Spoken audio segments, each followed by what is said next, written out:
Hello and welcome back to Senn TV, bringing you the latest and the greatest. I'm your host, Cassandra Cabrera. And I'm the measly sidekick, Nabeel Siddiqui. Let's start off the episode with a bang. As always, we thought that the juniors were going to take the ACT, but then BAM! It was taken over by the SAT. Here I have Miss Bay explaining the switch. Let's watch. I haven't even seen the SAT and I'm already scared. Well, I'm not looking forward to it either. Well, don't worry, Cassandra. We now have an after-school program for juniors that's going to help them with their SAT. CPS has had trouble with money, and when we thought the feud was over, it has reappeared. Now we turn to our very own Edgar Flores reporting about this crisis. CPS CEO Forrest Claypool recently announced that we may be closing our doors early. To get some more clarification on this subject, I talked to Ms. Boatman, student counselor here at Senn. CPS Balance settled the teacher's contract and balanced the budget on a payment from the state of $213 million. And the city has found out that they're not going to get that payment from the state, so they are looking at ways right now in order to fill that $213 million gap. Last week, Claypool filed a lawsuit, so he's trying to push Ronner and Springfield to fill in that $46 million. We didn't get the 213, maybe we'll get the 46 million. By filing a lawsuit saying that Chicago Public Schools service the largest number of kids in the state of Illinois, as well as the students that are of high need, and therefore deserve more funds. Or the latest news that he said was that he's looking at closing schools early because they won't have the funds, and I think that was his way of letting parents know this is a real big problem. They don't know how they're going to keep school doors open unless they can fill this gap. Hate is such a strong word, don't you agree, Nabeel? Yes, of course. Why hate others when we're all the same? Sometimes I just don't understand when people are so judgmental. Well, don't worry, Nabeel. Today we have Kamea explaining what the main reason for having Hate Has No Home Here posters around Senn is. Current President Donald Trump has created a lot of negativity with his immigration ban. In light of his actions, there have been signs placed around the school to show that there is no hate here present at Nicholson High School.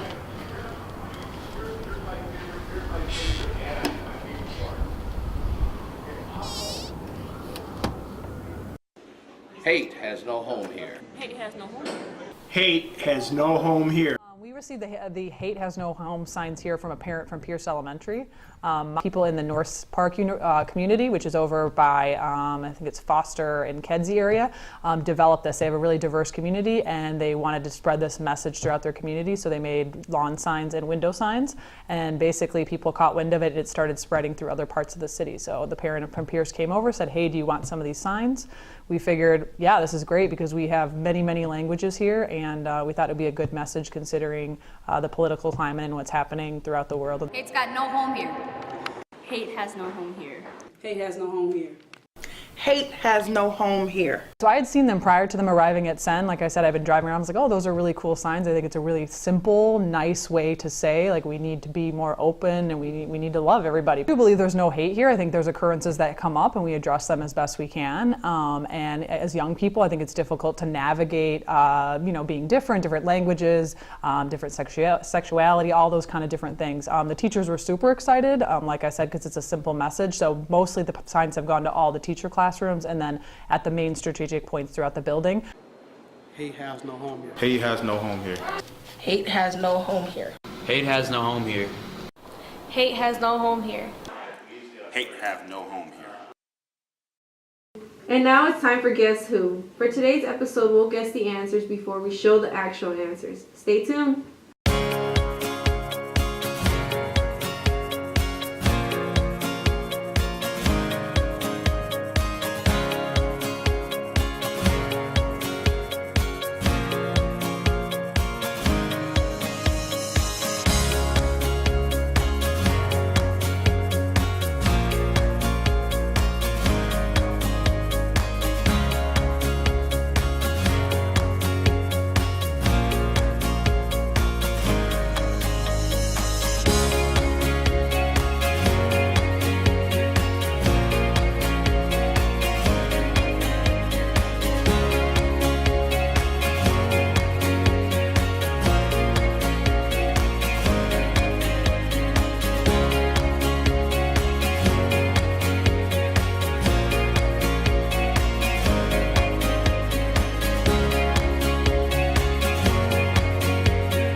Girls basketball has had one of the best seasons and made it to the state championships, until the bus that was supposed to take them to the game decided not to show up at all, which meant that the girls had to forfeit their shot at the championships. I spoke with the coach Kenny and one of the players, asked them about what happened and their reaction to it. It was supposed to be my last high school game. So the girls took on another Chicago high school, Northtown, and defeated them, I think 52-38. We won the first round. We went on to round 2. That evening, I'd contact the bus company, schedule a bus to come pick us up Tuesday. We were waiting for the bus. It was supposed to get there at 3:30, and we waited till 7 o'clock, and then we had to forfeit the game because it didn't come. You know, I think it really kind of put a damper on the last game of the season. A lot of the girls were upset and mad. The girls worked really hard the past 3 months as a team, as a whole, to get to where they are now.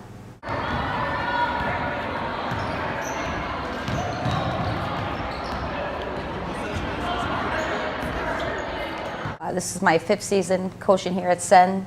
It's been one of the most successful seasons I've had with the girls' teams.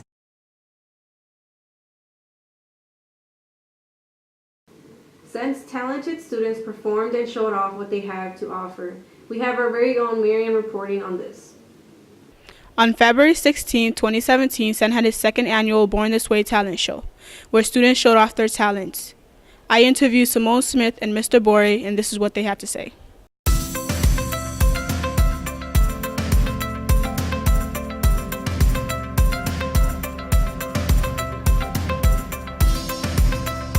The talent show went amazing this year, in my honest opinion. This is the second year.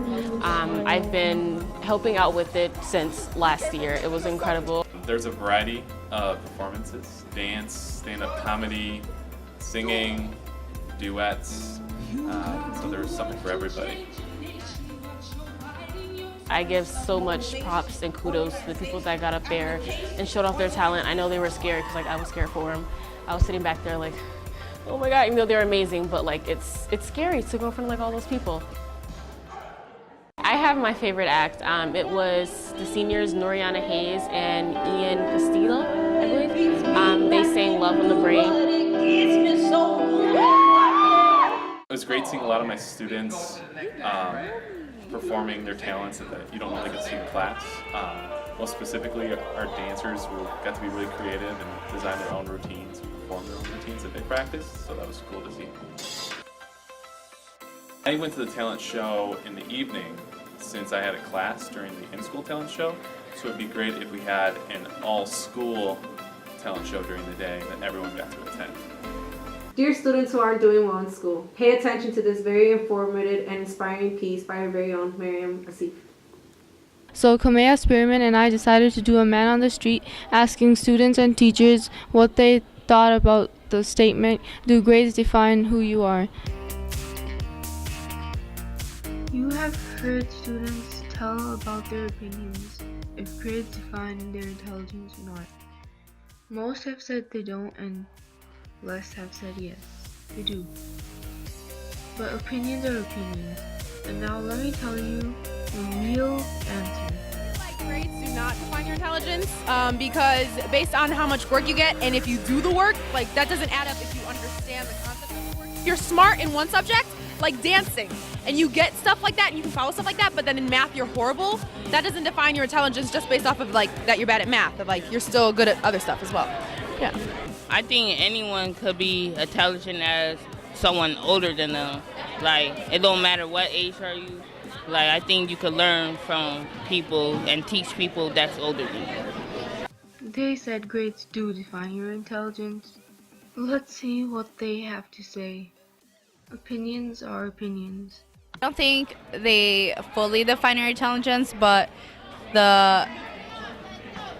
you knowing that you have to do your work at school is part of being smart because you're being prepared. I think it's fairly accurate. Grades are one way of measuring. There are multiple ways of measuring. There are multiple ways of intelligence. Some people have kinesthetic intelligence. Some people have common sense. Common sense does not equate to book smarts. Book smarts does not equate to common sense. Some people don't test well. Some people express themselves better verbally than they do in writing. Some people are really well equipped to express themselves in writing and can't express themselves verbally. Some people have the full trifecta. Some people have that eidetic memory thing going on where they look at something and they remember it forever. Is that intelligence? It's just a trick of genetics. Grades don't define how smart you are, they only define how responsible you are about your work. Well, I actually have to agree with that because you could be failing a class, but you could still be super smart in your own ways. Grades don't necessarily extend your intelligence at all, since it is just a grade thing. It's just the school system. Overall, grades don't define your intelligence theoretically because it's more about getting your work done on time than actually knowing the work.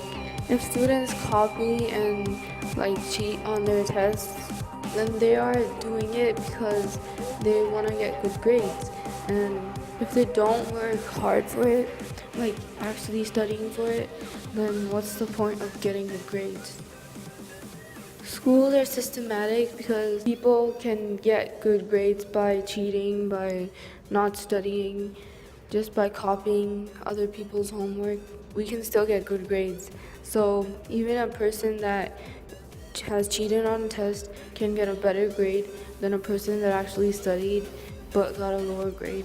In school, students, all they have to care about is getting their work done on time, being responsible, and making homework your first priority. So that's why grades don't define how smart you are or how intelligent you can be, because anyone can be smart with their own unique talents.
Let's check out Hijab Day at Fashion Club. Hi, I'm Katie Atsaberry. I'm a junior and I'm part of the Fashion Club.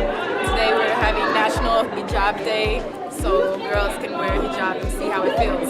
Our mission for the year is to learn about fashion, learn about the designers, but also to actually do some hands-on projects. So what we've done is we had a hijab workshop where some of the members of Fashion Club helped us, those that don't normally wear a hijab, how to put it on. They explained the reasoning behind it. So the Fashion Club Day was a good day for us, an amazing part because we celebrate with people who not even usually wear scarf, but the time we saw them wearing scarf, we felt that they're part of our culture. So for me personally, I was, when I looked at at myself in the mirror, you know, I thought to myself, you know, I look just as beautiful as the ladies that every day wear the hijab, and I felt that it was important for us to have that workshop so that those that don't traditionally wear the hijab on a daily basis got the feel of the reasoning behind why they wear the hijab, and you know, the way that the girls kind of hooked or they kind of fixed some accessories on us, so it made us look really, it made myself and the other ladies look really, really pretty, and I felt like it was like joining them in solidarity.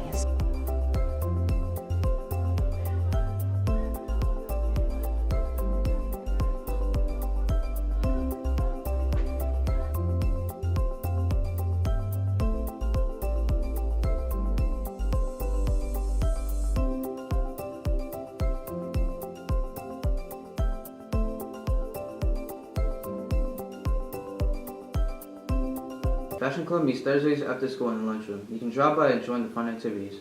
Until then, Toots my goots.